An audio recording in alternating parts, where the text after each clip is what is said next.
Imagine this slightly flirty guy in front of you is actually the mastermind behind this robbery, the robber boss professor. Just as they were having a good chat, Jen's phone rang.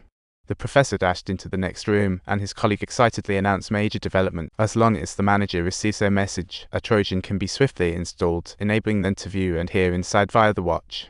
Xiaoyu had actually called the police in panic.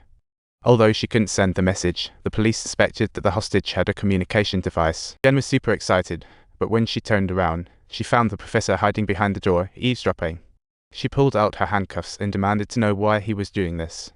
Caught red-handed, the professor panicked a bit but quickly regained his composure and said with deep emotion that he loved Jen so much.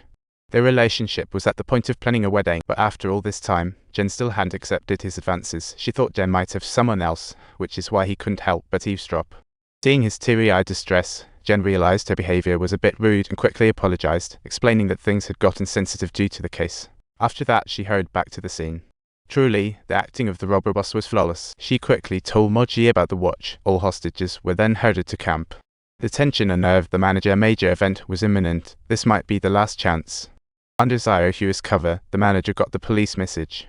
Suddenly, Moji called her out, making the manager's heart race. She secretly gave Xiaohu the watch, nervously took the device from Moji to inspect hostages the robbers wanted her to. She intended to casually skip over Xiaohu, but Moji caught her sharp eyes.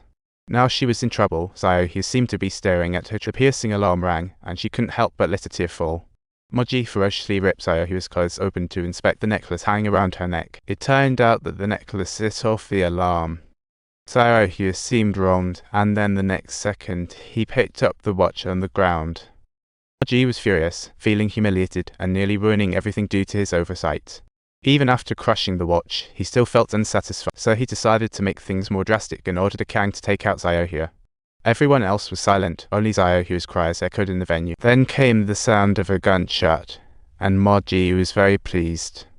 This is the outcome of going against robbers, but little did he know that Xiaohu was actually alive. The sly Kang was hesitating and couldn't act in the bathroom. Xiaohu realized she had a chance to survive, so she encouraged the Kang to shoot her in the stomach, pretending to be dead.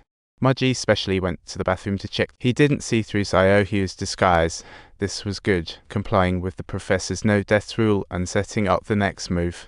After all the incidents, everyone became unusually obedient, seriously working.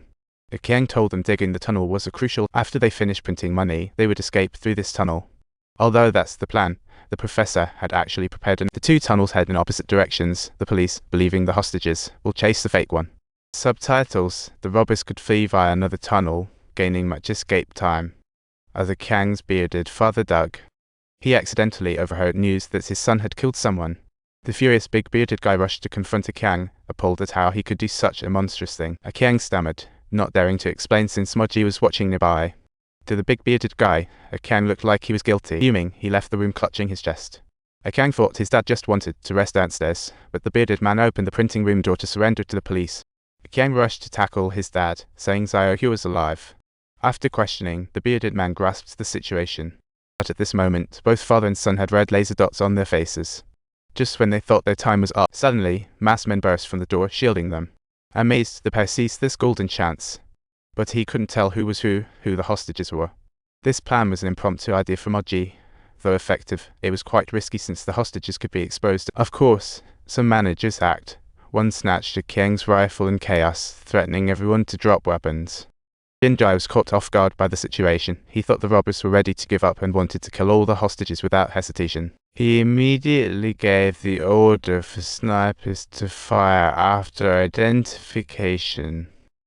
Police found the shot man was the printing plant's manager, fearing another hostage misfire. They didn't act rashly. They let the masked men retreat, although it scared the teammates, but the manager was seriously injured, and Jinjai felt deeply regretful. If the manager died because of this, the police would undoubtedly become the target of everyone's blame, which wouldn't be a good outcome. Xu and Yushin swiftly contacted the professor. Both accused each other of insincerity, causing a deadlock. But things needed to be resolved in the end. After a brief discussion, it became the best plan for the police to send a medical team to the printing facility for rescue. All this stemmed from Xu and Yushin's per command, recklessly ordering to fire without recognizing who was who. This outcome left him angry and regretful, but fortunately, a chance to reverse the situation arose. North Korean Commander Chi Woo posed as a medical assistant to infiltrate.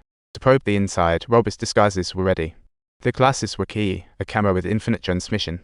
After changing clothes, the hostage playing dead with Denver, Mason's leg injury was worsening. They knew that if Berlin found out Mason was still alive, he would take matters into his own hands. But since Berlin was the on-site commander, they had to act in secret. At this juncture, the plan's success hung in the balance. Denver thought of stealing supplies during the police rescue. Then they could have the med student Liu perform surgery on Mason.